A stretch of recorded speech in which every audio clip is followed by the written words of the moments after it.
¿Cómo le va, señorita? ¿Cómo anda? Buen día. Muy buenos días, ¿cómo están? Pero muy bien, ¿y usted Bueno, cómo lo trata? Me alegra, bien agitada, hoy vine sobre la hora. Así que bueno, pero bien, ya pisando los últimos días del año. Del año. Bueno, justamente hablando de eso, del fin de año, de los balances, viste que diciembre suele ser una etapa en la que se pone sobre la mesa, bueno, objetivos cumplidos, desafíos hacia adelante. Y en ese marco esta semana me he topado con algunos informes que de manera completamente arbitraria los he puesto en serie como para sacar algún tipo de análisis y traer algunas ideas para compartir con ustedes que me parecían interesantes. Bueno, es bueno tener este tipo de análisis porque los otros días lo comentamos con Cristian. Uno cree que termina el 31 de diciembre por no sé si una cuestión mística, cultural o qué, cree que el 1 de enero va a amanecer de forma diferente y todo se va a acomodar o se va a desarreglar. Y en definitiva, la cronología no le va a cambiar absolutamente nada. Vamos a seguir con lo mismo quilombo siempre, pero por supuesto con potenciación por ahí de alguna esperanza de que se pueda arreglar algo. Pero en definitiva, lo que hay que entender es que es cierto, estamos muy alegres, se cambia el año, muchos dicen ojalá termine este 2025 y empecemos el 2026, pero el escenario hasta ahora no tiene viene complejo. Tiene mucha complejidad, por eso bueno, me parece interesante seguir trayendo algunos datos, algunas ideas como para seguir justamente pensando y ampliando la conversación. Perfecto. En este sentido me encontré con un informe del Centro de Estudios Fundar, elaborado por María Victoria Murillo, Ismael Cassini, Ezequiel Puerta y Martín Alessandro, que se llama Anatomía de la motosierra. Ellos hacen el foco y estudian justamente cómo se ha rediseñado el organigrama estatal desde que asumió el gobierno de Javier Milei. Para hacer, digamos, el estudio, ellos, bueno, primero ponen sobre la mesa el argumento con el que llega Milei al poder respecto del Estado, que bueno, que se trataba de un Estado sobredimensionado, un Estado ineficaz, que bueno, que demandaba mucho dinero y que bueno, parte de las políticas del ajuste tenían que ver justamente con recortar el Estado para justamente lograr parte del objetivo del modelo económico que tenía que ver con el superávit fiscal, etcétera.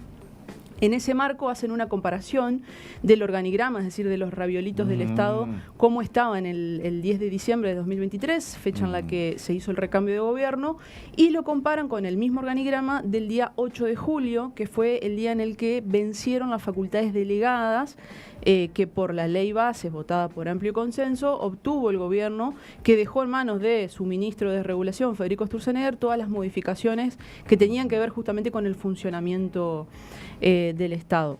A grandes rasgos, lo que plantea el estudio es que, bueno, efectivamente la motosierra se aplicó, pero la pregunta que se hacen es si fue de manera transversal, es decir, en todas las áreas del Estado, o en algunas. O solamente en algunas, lo que promueve de alguna manera un reordenamiento con una lógica. Y ahora vamos a ver un poco más en profundidad justamente estas ideas.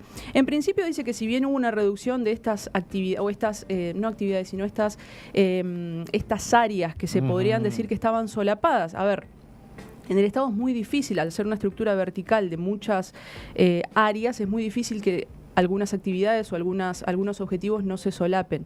Lo que plantea es que, digamos, es inevitable, lo que plantea el informe es que esto en niveles elevados, digamos, aumenta mucho el riesgo de tener políticas que sean contradictorias o incluso invertir de manera ineficaz. En este sentido, lo que hizo el gobierno, bueno, fue, sí, obviamente, aplicó motosierra y dice que redujo el porcentaje de áreas que estaban de alguna manera solapando actividades, pero bueno, no lo redujo del todo, es decir, que no resolvió de alguna manera el problema con el que justamente llegó al poder. Pasó de un 12,7% al 6,5% de recorte en estas áreas.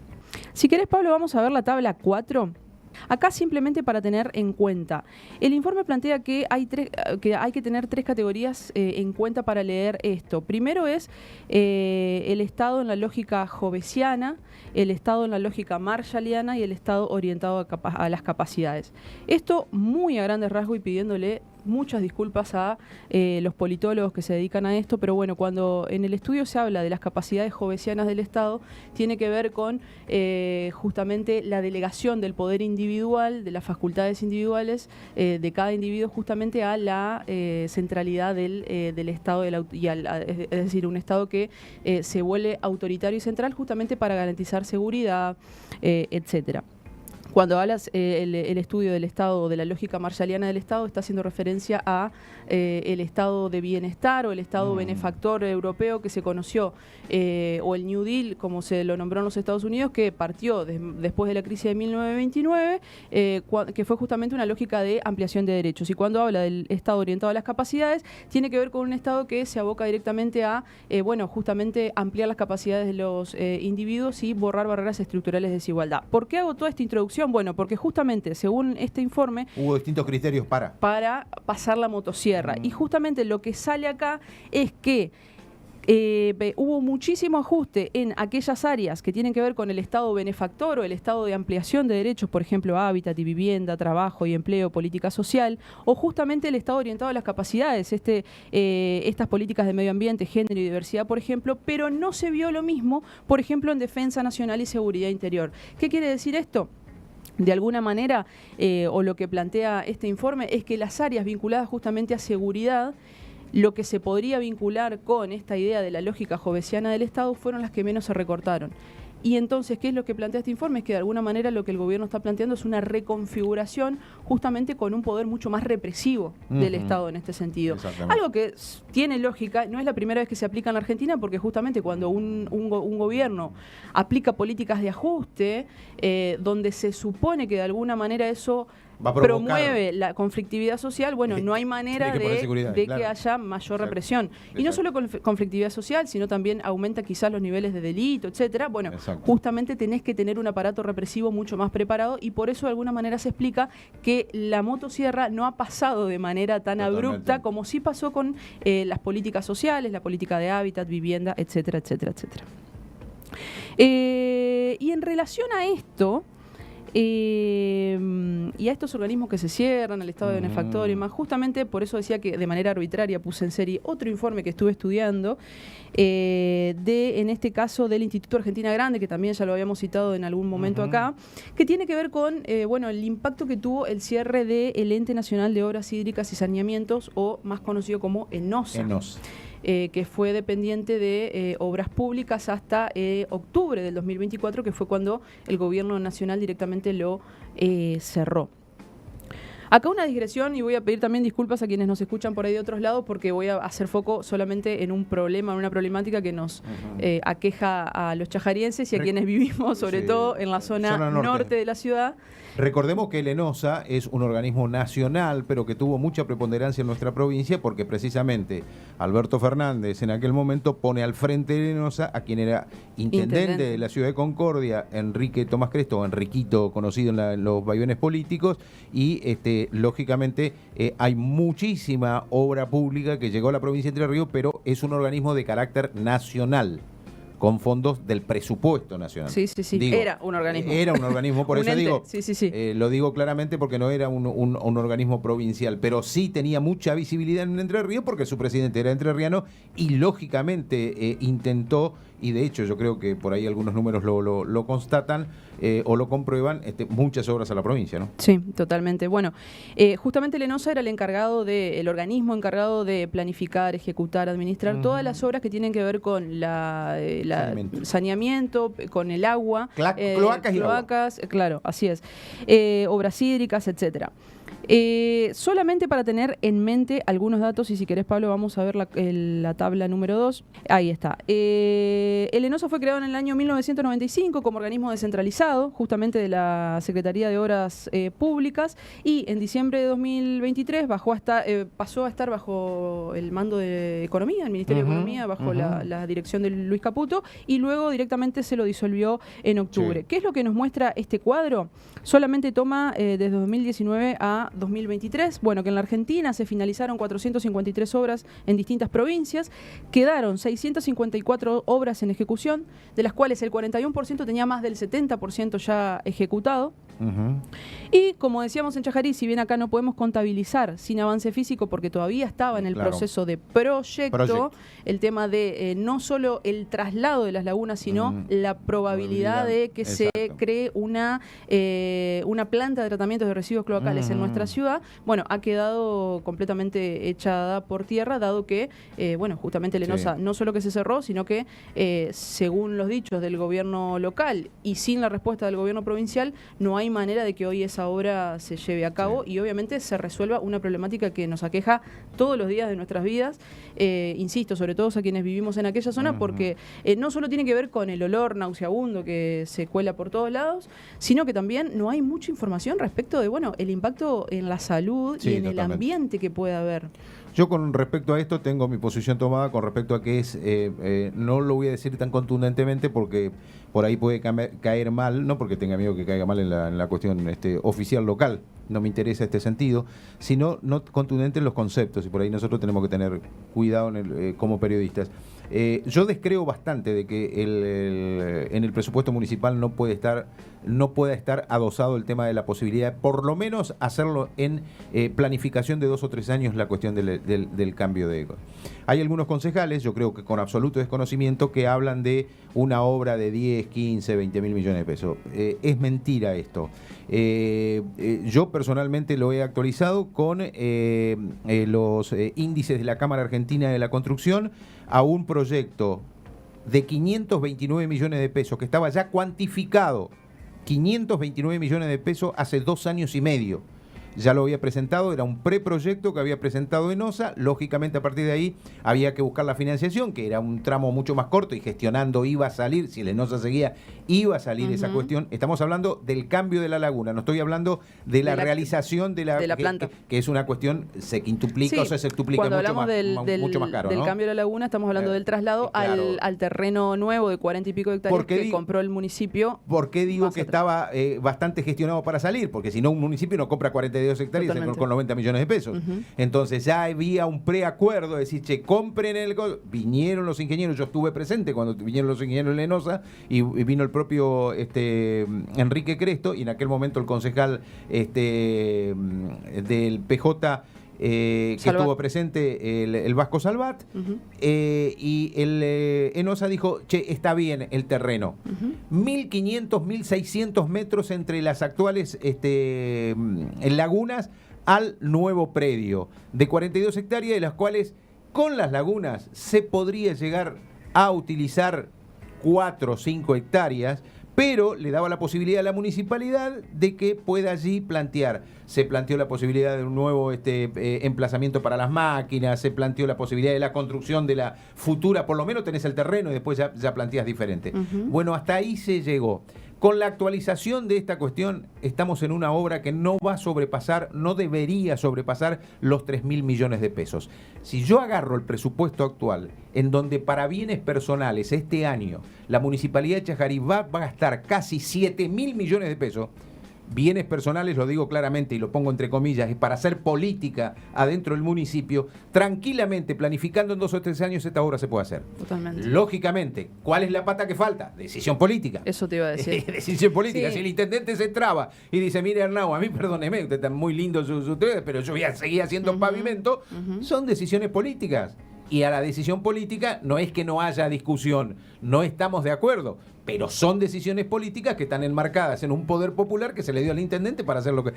Lógicamente, no hay estudio del hospital, en aquel momento no hubo, ni lo va a haber ahora. Che, cómo está incidiendo el olor a mierda en los gurises, los problemas en los pulmones y todo ese tipo de cosas.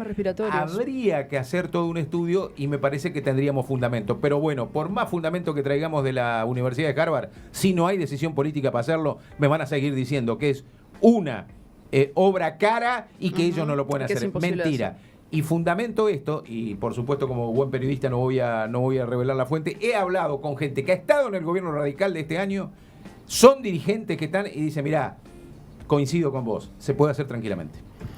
Sí, simplemente para agregar un dato, hace algunos días se realizó la apertura de sobres para la licitación de la construcción de un desarenador de hormigón que se harían en las lagunas actuales, junto con, bueno, alguna serie de obras más de mejoras. De todas maneras, no dejan de ser obras paliativas, digo, que no dejan de resolver de alguna manera el problema estructural que estamos atravesando. Pero bueno, en conclusión y retomando un poco algunas ideas y sacando de ambos informes y planteando para adelante, ¿no? En principio queda de alguna manera registrado que el ajuste, digamos, que aplicó el gobierno de Javier Milei no es neutral, como decíamos. Lo que plantea es una reestructuración o una reconfiguración del Estado, que si lo relacionamos con lo que hablamos la semana pasada de esta reconversión en el modelo económico, de volver a plantear en el centro del modelo económico justamente la idea de simplemente el extractivismo y la exportación sin ningún tipo de generación de valor agregado, bueno, nos está dando de que tenemos un panorama complejo que, en palabras del gobierno, puede llegar a derramar. Yo veo y estoy viendo en la práctica y creo que no, porque son incluso ideas que ya se han probado en la Argentina y que no han funcionado, que no derraman como tal. Y que no solo eso, sino que no generan empleo. Ahora entró la reforma laboral al Congreso, seguimos retrocediendo. Siglo XIX. Es esta idea de incluso hasta ya diría del patrón Ortiva, que no quiere ni siquiera que haya vacaciones. Bueno, ahora vos sabés que la pregunta que me hago es, llegando a este esquema, no solamente con la cuestión laboral, sino baja consumo, no poniendo plata en el bolsillo de la gente. Y escucho por otro lado los industriales que se quejan. Es decir, si matan el consumo interno, ¿de dónde van a sacar guita? Bueno, es recontra interesante porque incluso hay una disputa de poder muy fuerte dentro del mismo gobierno. Digo, que salga Paolo Roca, uno de los tipos que los ha bancado. Dueño de la Argentina. Uno de los dueños de la Argentina. Muy interesado justamente, que ha diversificado su riqueza, porque no solo se dedica con Techín, digo, por ejemplo, ahora él es uno de los principales, el único fabricante de tubos sin costura, que son los que se utilizan en el gasoducto. ¿Qué pasa? Ante la amenaza de que entren tubos de China, dijo, bueno, yo le voy a cerrar una planta que tiene centenares de trabajadores. ¿Qué van a hacer? Bueno, es una advertencia que le está dando uno de los tipos que mayor apoyo les ha dado el gobierno. Bueno, ahí hay una disputa interna que yo no sé cómo la irán a resolver. Y además cuidan mucho el mensaje, porque salir a pedir que sí, te voy a cerrar, te voy a extorsionar con el cierre, porque me está entrando competencia, le estoy pidiendo al Estado que me cubra. Cuando realmente los tipos son los adátleres de la libertad de mercado y que todo se va. ¿Por qué no competí? ¿Por qué no competí con los chinos? Bueno, la verdad es que es un panorama complejo. Lo que creo que queda con estas dos últimas entregas es que hay sí una reconversión no solo económica, sino también de dirección política. Como lo hemos dicho muchas veces, es un modelo que está apuntado al extractivismo, a la exportación y con fuerte ajuste social, sobre todo en los derechos sociales, laborales, etcétera, y que no cierra si no hay una pata fuerte, represiva y bien alimentada en lo económico, que tiene que ver con los recursos. Bueno, vimos el espectáculo, el show con los aviones un poco berretas y viejas que se compraron, etcétera. Pero digo, todo tiene que ver con todo, y me parece que justamente ahí queda la foto del modelo que estaba planteando el gobierno de Javier Milei, de La Libertad Avanza, en estos 2 años que van de gestión. Ahora, nobleza obliga, hay que decirlo también, en las últimas elecciones, la mayoría de la gente esto con fuerte apoyo popular. Con fuerte apoyo popular. Hay que decirlo claramente, porque es lo que parte. Yo no, pero parte de la gente lo eligió. Fuerte apoyo popular. Entonces, muchachos, a quejarse y a llorar al campito, ¿o no? Porque en verdad se eligió esto. Es decir, el espectáculo que están dando los diputados hoy por hoy, y vamos a ver qué diputado le pone, hoy está muy firmemente, se corría en los corrillos judiciales, de trabar la presentación del proyecto laboral con presentaciones judiciales. Ya, antes del tratamiento. Pero bueno, vamos a ver qué sucede. ¿Qué es lo que pasa? Lo seguimos de cerca. Lo seguimos de cerca y lo seguimos la próxima semana. Nos vemos el viernes que viene.